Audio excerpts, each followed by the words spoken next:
What is up, everyone? It's your boy MarcFlameZ here back again with another video. A little bit of a different video today. We're doing our first interview, a little special interview with someone coming off of a win, getting the Misfits heavyweight title. Is the GOAT, Chase the DeMoor. How you doing? Doing good, bro. Thanks for having me. Excited. Yeah, man. I see you're a little festive today and all that. Looking a Yeah, little man. festive. It's the holiday season. Just got back from doing a photo shoot with the belts and Santa Claus. Had to go take that to him and have that checked off the Christmas list. Okay, that's awesome, man. That's awesome. I just want to say congratulations on your win, man. Finally getting the belt.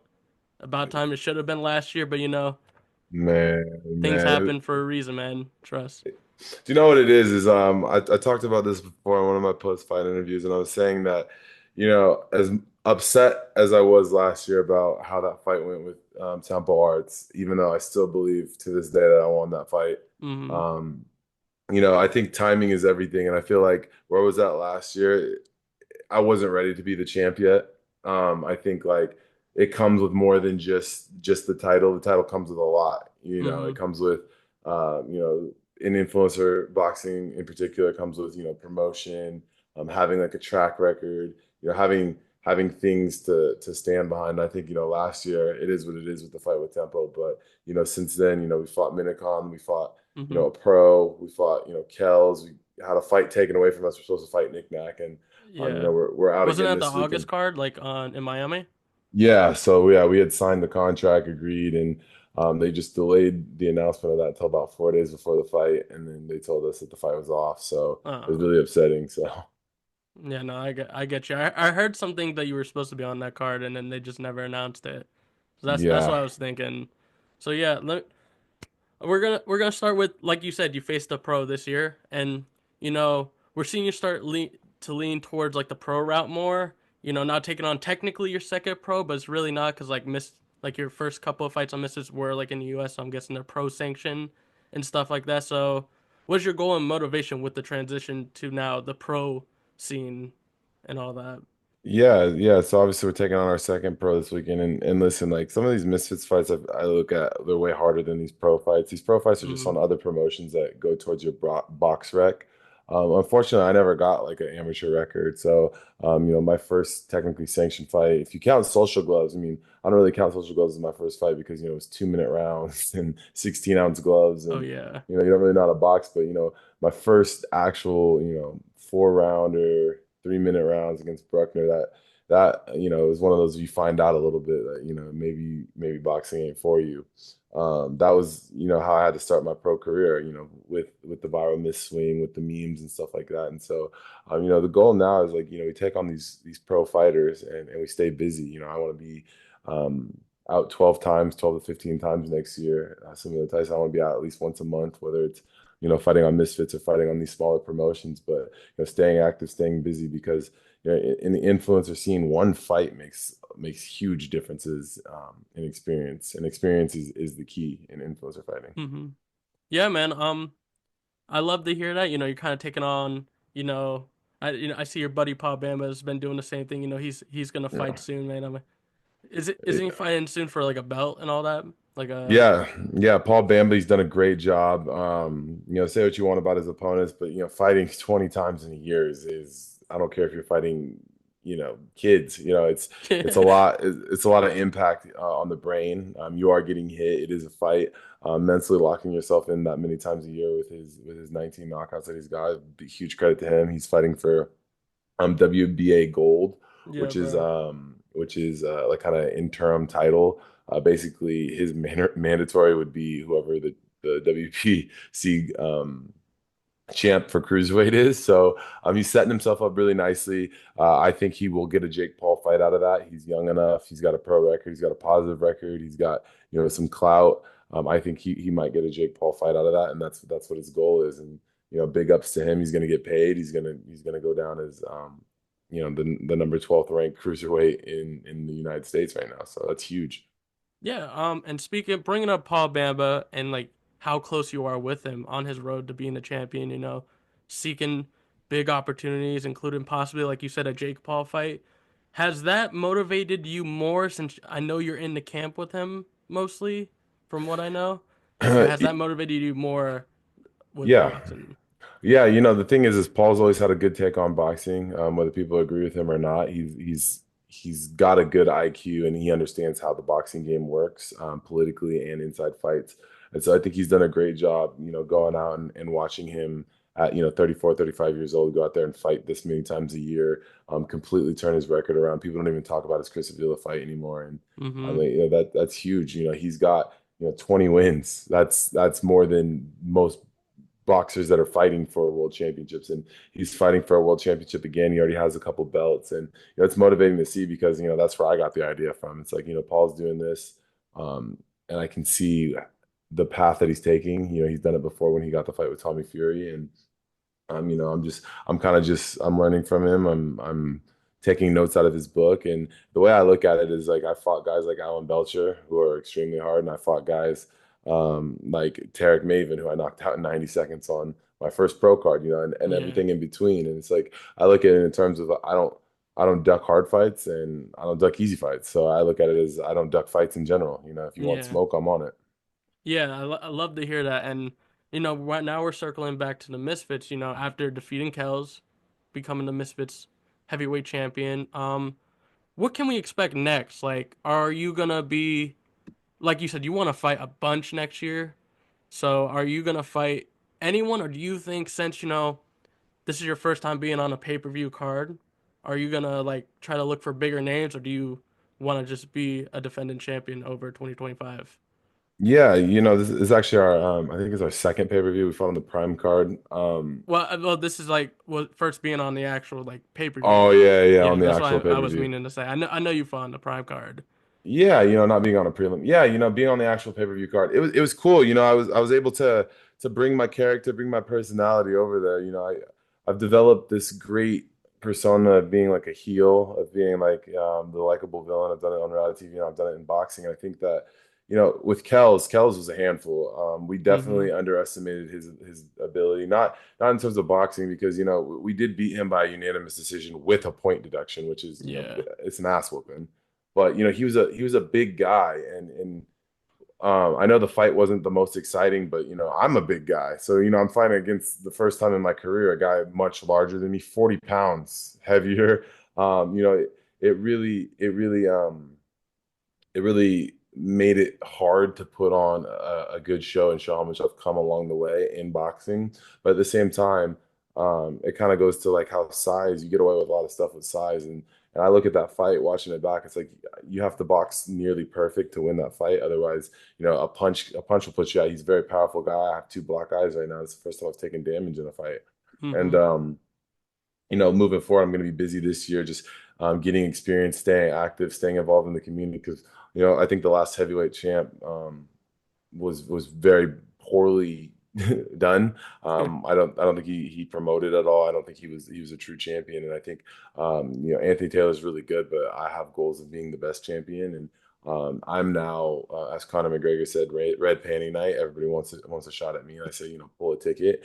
Anybody can get it when it's time. And obviously, we have some big fights down the road. Guys like Uriah Hall, guys like Roman Fury.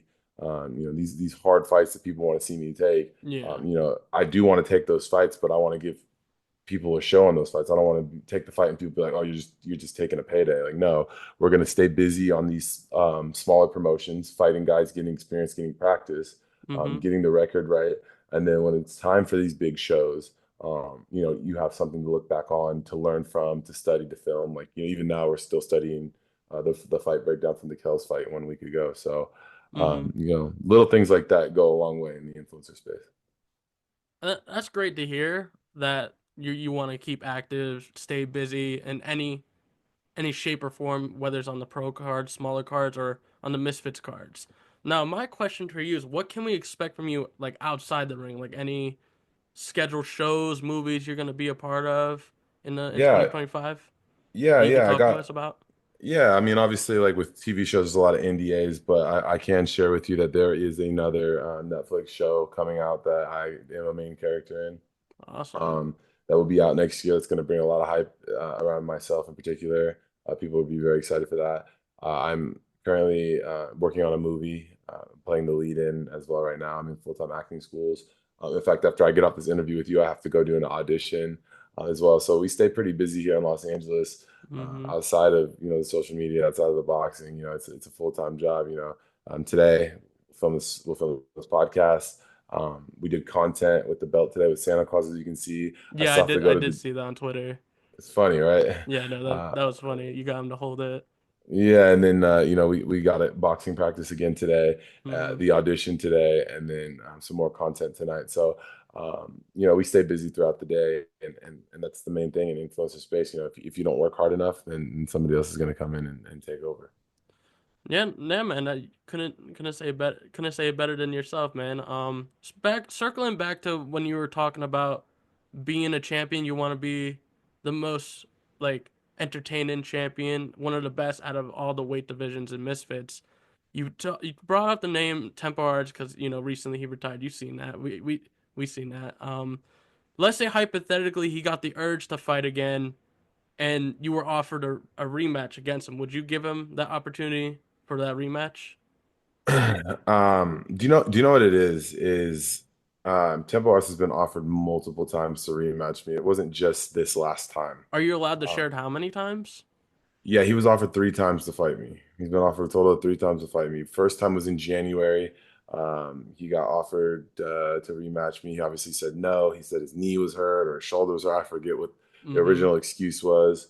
Um, so then we got given HS Tiki Taki, and then obviously Mayhem's never clocked that probably wasn't a good idea to put him in that early with Yeah. me.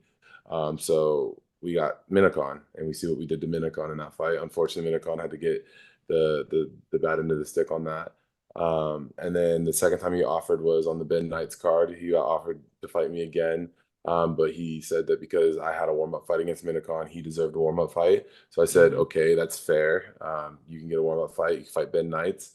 And then I became the mandatory. I was the automatic mandatory that he had to fight me. Mm-hmm. And number one contender. And so on the super card, he was offered a lot of money. And it was either you fight Chase or you retire. That's what it is.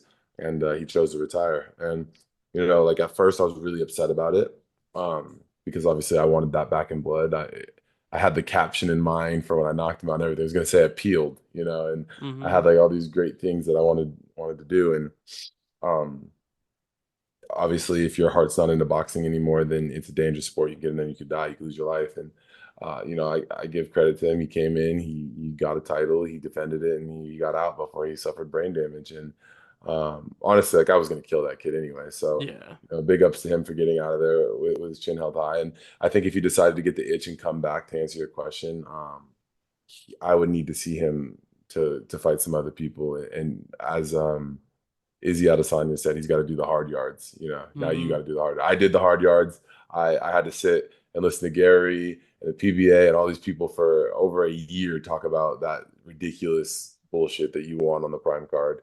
Yeah. Um, it's time for you to do the hard yards now. I'm going to be the champion.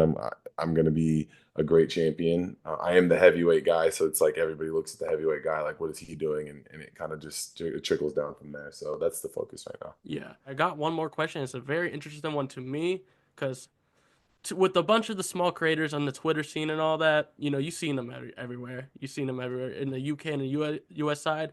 I'm asking Yeah. you, which one do you has catched your eyes to possibly, if they worked very hard enough, they could be on a Misfits card? And I feel like there's an answer that could like make you escape it, so I'm not gonna let that slide personally. So can you give me two answers from the UK side of the small creator scene and the US side?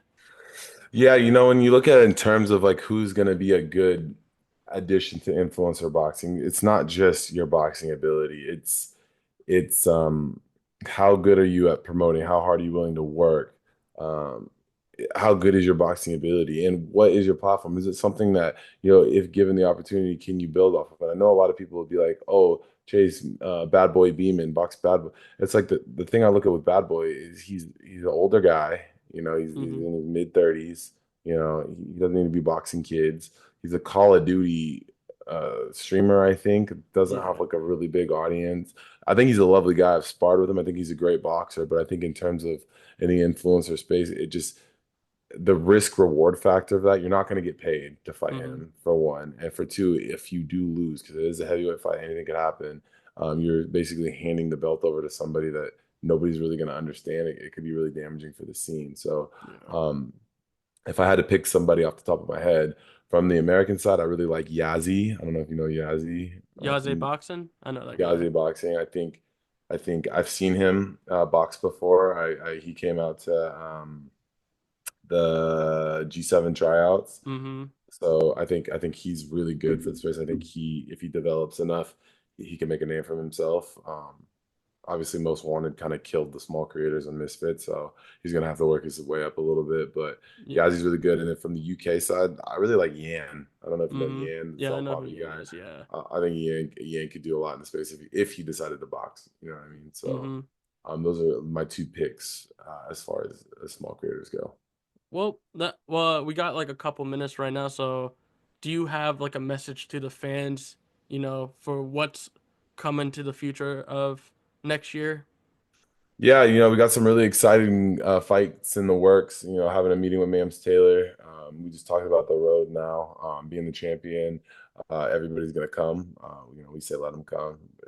Anytime you can see me in the ring, just expect excitement, expect antics at the press conferences, the weigh-ins. We are who we are. At the end of the day, we were born this way, and I think that regardless of who we're in the ring with, we're gonna come and we're gonna bring everything we have every single time. And I think that we're going to have a long reign as champion. We're going to be the longest reigning champion in Misfits, and we're going to be the first one to have those 10 title defenses. That's awesome here. I appreciate you giving me the time to interview, man. Thank you so much. Yeah, anytime, brother. Yeah, man.